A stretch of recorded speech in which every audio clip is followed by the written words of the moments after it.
What's going on, guys? Blackwing Opinion here. Please remember to like, share, comment, subscribe, tell a friend to tell a friend. Tonight, we'll be going over Donald Trump's quick presser as he's departing Palm Beach, coming back to the White House, ready for another fun-filled week in the Oval Office.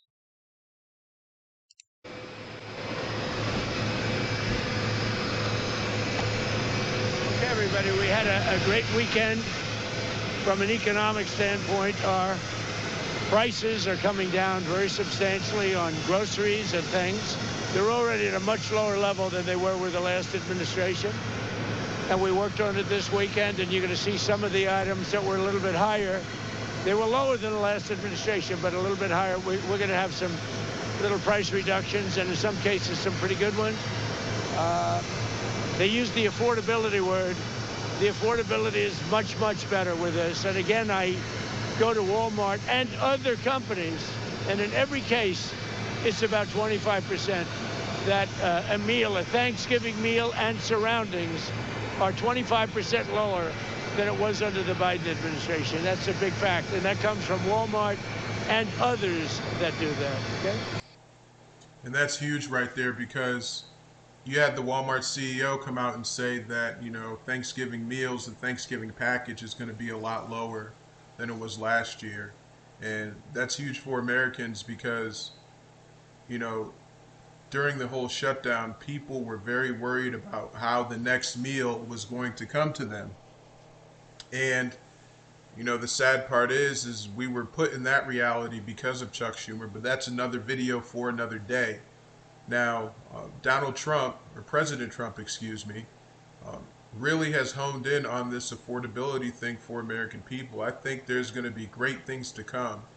Now, of course, it's beginning with retail stores such as Walmart and others around the country that, are going to, be all in on this because number one, they want, affordable prices because it's going to attract more customers.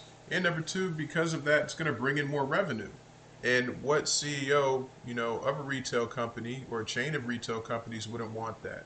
So I think it's going to be a win-win. Win for the retailer and also a win for the customer. Any questions? Any update on Venezuela, Mr. President? On Venezuela update? No update on Venezuela. With the designation of that cartel associated with Maduro, does that mean that the U.S. government can target Maduro's assets or infrastructure inside Venezuela? It allows us to do that, but we haven't said we're going to do that. And we may be having some discussions with Maduro, and we'll see how that turns out. And another thing too, you could tell when it's the left-wing liberal media because they always ask these imposing questions of, so President, what are you going to do next? I heard A, B, and C that you guys are able to do. What about D, E, and F? And, President Trump, he's, not falling for that.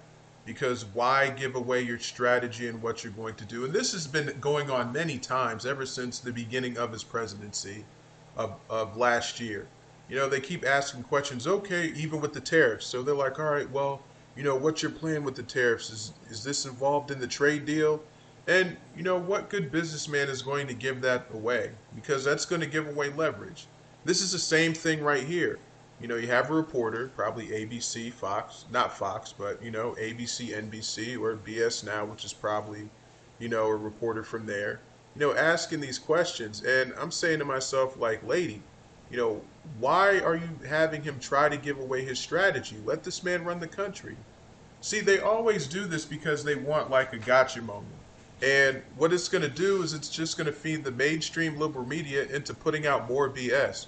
Oh, well, President Trump plans to meet with Maduro, and this is what he's going to do. As if we need to know as the American people. I really don't care what he does. I know in good faith that he's going to put America first. That's what he has been doing. But, you have these reporters that are out to get him, and you have these networks that just all they do is spew negativity on Trump. I haven't seen one good, show, whether it's BS Now, CBS, ABC, that has said anything positive about the president. It's only Fox News that says anything positive, and of course Newsmax and others. But those are smaller stream media outlets compared to the juggernauts. He just had a lawsuit against CBS, who settled, of course, because they had the big merger deal in place and all that other stuff. I mean, quote me if I'm wrong in the comments. That's okay. But the main thing about it is that they never give their president the fair shake. They always ask him the tough questions. Even during his campaign, he answered all of the tough questions. They gave Kamala Harris layups like, in a junior high school layup line. She had so many easy questions. It wasn't really anything difficult, about the country. What are you going to do? What's your plan or anything like that? And the president, time in and time out, has shown that he can run this country. They would like to talk. Mr. President, Representative Massey says he's concerned that the Epstein probe you are calling for could be a smokescreen to block the release of more files. Is that the case? Well, I don't want to talk about it because fake news like you're a terrible reporter, and fake news like you, they just keep bringing that up to deflect from the tremendous success of the Trump administration. So a guy like Massey, his poll numbers are showing he's at 6% approval rating right now. And we call him Rand Paul Jr. because he never votes for the Republican Party. So they're using Jeffrey Epstein as a deflection from the tremendous success that we're having as a party. And that's facts. That's what they're actually doing, because the Democrats have, pulled out all stops. In the beginning of his campaign, the man was shot at. Also, before that, they put all these charges against him and try to put him in jail. 34 felonies. Come on, man. He beat that. He beat being shot at. Now he gets into office. You have all these lower courts, these Biden signed judges that are trying to tell him what to do, but he's the president. And now he beat that. And what else? Chuck Schumer shut down the government just recently to try to stick it to Trump, to try to get the American people to blame Donald Trump for this. But it wasn't his fault. It was the Democrats, because the same clean CR bill they denied 14 times, they voted on during the Biden administration. But they denied it because it was Trump.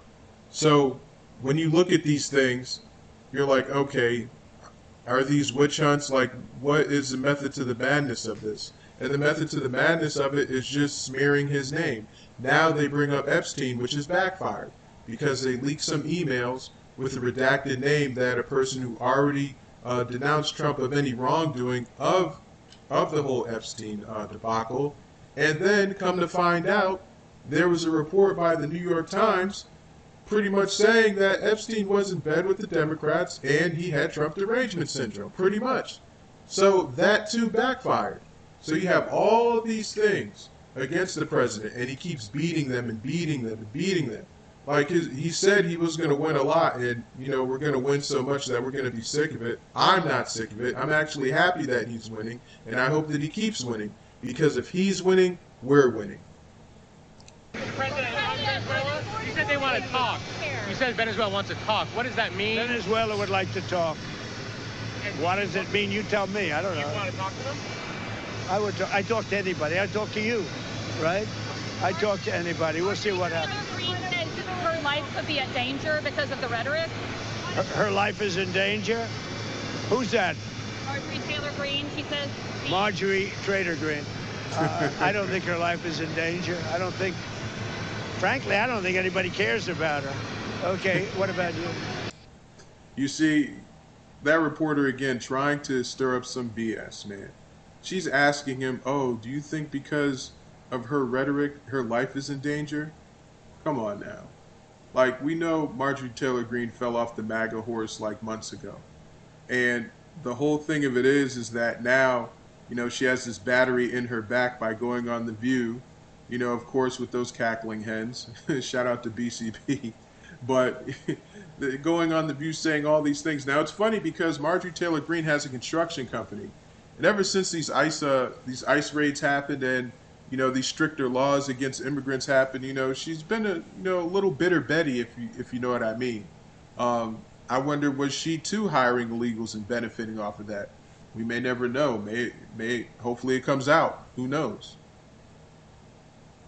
Healthcare. Are you negotiating with lawmakers on health care ahead of a vote next month? We're negotiating with lawmakers, and I've had personal talks with some Democrats. I can't tell you who they are.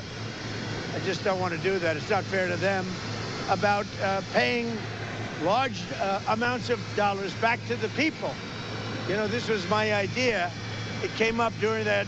You know, oftentimes under times of stress, like the shutdown, you come up with great ideas that you wouldn't have thought of before. The insurance companies are making a fortune. Their stock is up over 1,000% over a short period of time. They are taking in hundreds of billions of dollars, and they're not really putting it back, certainly not like they should. So when I see this, and when I've seen this over the last pretty short period of time, I said, why do we just pay this money directly to the people of our country and let them buy their own health insurance? And I agree with that. You know, why not put the power back into the people? You know, I believe there was a time before, you know, this whole health insurance debacle that, you know, there was communities of people that would actually pay for the doctors for certain services. Now, don't quote me on this. I was actually watching a Black Conservative Perspective, and he shined a great light on him. And if anything, you guys need to subscribe to him because he is spot on when it comes to politics and geopolitics as well, and also foreign policy. You know, the guy is amazing at what he does. But you know, with the whole healthcare debacle, I think this is great because what it's going to do is going to give people the power of choice. You know, sometimes you try to go with the cheaper health insurance company, but, you know, they're going to jack up their premiums anyway. And due to the whole Obamacare renewal situation, you know, Americans are facing, you know, a hefty price in, you know, healthcare premiums. Donald Trump wants to eliminate all that. And I think the right thing is to talk to some Democrats and get them on board. You know, because we don't want a whole debacle of a shutdown like we had just a few days ago that ended in like 40 some odd days, I believe 43 days. But I believe this is a good idea by the president. You know, I really think that this will go well for the people, and once they iron out the details, I think it'll be a no-brainer but to try this out. And you know, I made that statement, and I made it a little bit cavalierly, but it sounded good. And everybody has picked up, including Democrats. And I am talking to some Democrats right now about doing that. People love it. We're going to take the money. Well, if it gets approved, we're going to take the money. We're going to pay it back to the people of our country to go out and buy health insurance. Now, they can put it in a health account. We can do it a lot of different ways. But they buy their own health insurance. They can negotiate price. And it's going to be locked, so they can't go out and buy a Cadillac. They can go out and buy health insurance. Mr. President, is it time for Congress to move legislation that puts pressure on Russia and puts pressure on Putin? Well, I hear they're doing that, and that's okay with me. They're passing legislation, or the Republicans are putting in legislation that very tough. It's sanctioning, et cetera, on any country doing business with Russia. They may add Iran to that, as you know. I suggested it. So any country that does business with Russia will be very severely sanctioned. We may add Iran to the formula, yeah. Mr. President.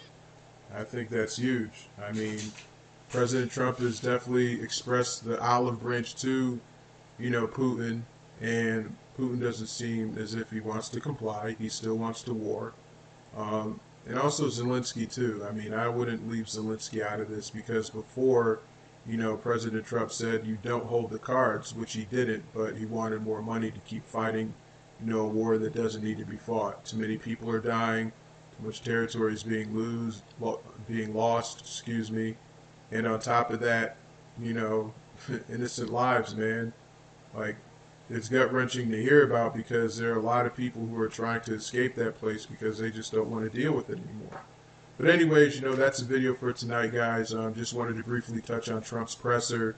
Please remember to like, share, subscribe, tell a friend to tell a friend. Black Wing Opinion, and I'm out.